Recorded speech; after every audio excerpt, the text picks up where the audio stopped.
ছিল 23শে জানুয়ারি, আর সেই উপলক্ষে আমাদের এখানে দেখো নেতাজি সুভাষচন্দ্রের মূর্তি উদ্বোধন হবে। আর ঘুম থেকে উঠে আমি চলে গেছিলাম মাঠে। মাঠের মধ্যে তো অনেক কুয়াশা। আর তারপরে বাড়ি এসে মা বলছে যে দেখ তো ডিম দিয়েছে নাকি।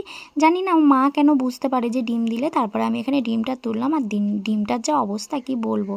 আর তারপরেই চলে গেছিলাম দোকানে গিয়ে একটুখানি আমিও এখানে, যেহেতু বাচ্চাদের নাচ গান হচ্ছিলো খুব সুন্দর, আমি একটুখানি দেখে নিলাম। আর তারপরে দেখো এখানে কিন্তু সূর্যি মামা উঠেছিল, আর সূর্যি মামার ওঠা দেখে আমি তো শুরু হয়ে গেলাম বাড়ির কাচাকুচি করতে। সত্যি কথা বলতে শীতকালে কিন্তু জামা কাপড় শুকায় না, সেই কারণে কিন্তু একটুখানি খুব ভালো লাগে রোদ হলে। আর তারপরে দেখো শুরু হয়ে গেলাম বাড়ির যে কাজগুলো হয় আর কি, বাসি কাজ, সেগুলো আমি এখানে কমপ্লিট করা শুরু করে দিয়েছি। আর এই ঝাড় দিতে তো আমার খুব বিরক্ত লাগে, কিন্তু কিছু করার নেই, উঠোনটা সুন্দর রাখার জন্য তো করতেই হবে। তারপরে করে নিলাম ঘর মোছা, ঘরটা মুছে সুন্দর করে নিয়ে এখন কিন্তু আমি গাছে জল দেবো। জানো তো আমাদের বাড়ির গাছে মানে যেগুলো পালং শাক হয়েছে অলরেডি কিন্তু মুরগি খাওয়ার পরেও বেশ সুন্দর করে বেড়ে উঠেছে। তারপরে চলে আসলাম কিন্তু জামা কাপড় কেচে রোদে। তো ভিডিওটা কেমন লাগলো জানিও, দেখা হচ্ছে নেক্সট ভিডিওতে। আর হ্যাঁ, ফলো করতে কিন্তু ভুলো না। টাটা।